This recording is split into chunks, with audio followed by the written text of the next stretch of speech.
आज हम करेंगे डॉक्ट्राइन ऑफ लैम्प्स अर्थात व्यापकता का सिद्धांत। The doctrine of lapse a policy implement by Lord Dalhousie in 1848। व्यापकता के सिद्धांत के अकॉर्डिंग जो था वो ईस्ट इंडिया कंपनी क्या करती थी कि जिस रियासत के राजा के कोई उत्तराधिकारी नहीं होता था, उस राजा की मृत्यु के बाद वो उस रियासत को कंपनी के अंडर कर देती थी और उसे हड़प लेती थी।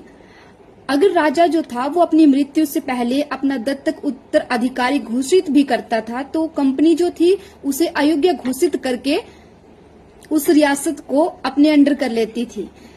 सबसे पहले जो था वो सतारा को डॉक्ट्राइन ऑफ लैम्प्स के अंडर जो था वो हड़प लिया गया था और उसके बाद जो था वो संभलपुर को और उसके बाद उदयपुर को, फिर भगाट को और फिर झांसी को एंड उसके बाद नागपुर को एंड लास्ट में जो था वो अवध को डॉक्ट्राइन ऑफ लैम्प्स के अंडर जो था वो हड़प लिया गया था। एग्जामिनर आपसे पूछ सकता है कि फर्स्टली किस रियासत को जो था वो डॉक्ट्राइन ऑफ लैम्प्स के द्वारा हड़प लिया गया था और लास्ट में किसे हड़प लिया गया था। तो इनको याद रखने की मैं आपको ट्रिक बताती हूँ कि जैसे डॉक्ट्राइन ऑफ लैम्प्स की बात हो रही है तो डॉक्ट्राइन मतलब डॉक्टर के पास क्या हुआ कि सास लेके गई अपनी बहू को, और क्यों लेके गई, क्योंकि बहू बार बार सास को ये बोल रही थी, ट्रिक है ये है कि सास वो उस झाड़ी में नाग है। क्या है? सास वो उस झाड़ी में नाग है।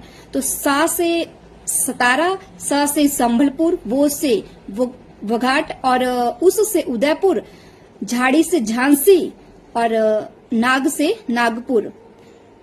अब जब बहू बार बार सास को ये बोल रही थी कि सास वो झाड़ी में नाग है तो सास बोलती है अब, तो लास्ट में जो था वो अब से अवध को जो था डॉक्ट्राइन ऑफ लैम्प्स के अंडर हड़प लिया गया था। Thanks for watching. अगर आपको मेरी ट्रिक अच्छी लगती है तो वीडियो को ज्यादा से ज्यादा लाइक से कमेंट जरूर करें।